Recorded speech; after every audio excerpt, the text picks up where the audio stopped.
Hello everyone, আসসালামু আলাইকুম। অনেকদিন পর পাখির সফট ফুড তৈরির ভিডিও নিয়ে আপনাদের মাঝে আসলাম।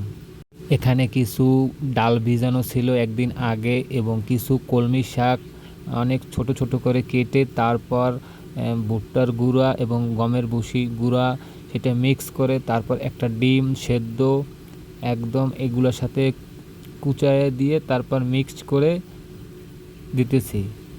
রাতের বেলা পাখির খাঁচা থেকে খাবার পানি সব সরিয়ে রাখার পর এই খাবারগুলো দিতে হবে। এই খাবারগুলো মূলত আমি দিয়ে থাকি যাদের যাদের বাচ্চা হয়েছে এবং বাচ্চা ফুটছে তাদেরকেই দিয়ে থাকি একদিন পর পর বা 2 দিন পর পর। পাখিদের বাচ্চা ফুটলে অবশ্যই সফট ফুড দেওয়া দরকার। সিড মিক্সের পাশাপাশি সফট ফুড দেওয়া খুব জরুরি। এগুলো দিলে পাখির বাচ্চাগুলো খুব সুন্দরভাবে বৃদ্ধি পায় এবং হেলদি থাকে। এই খাবারটা পেলে তারা আর কিছু চোখে দেখে না, একদম সব খাবারগুলো পরিষ্কার করে খেয়ে ফেলবে। দেখতে তো পাচ্ছেন গাইস আপনারা যে খাবারটা খেয়ে সাথে সাথে বাচ্চাকে খাবার খাওয়াইতে দিতেছে।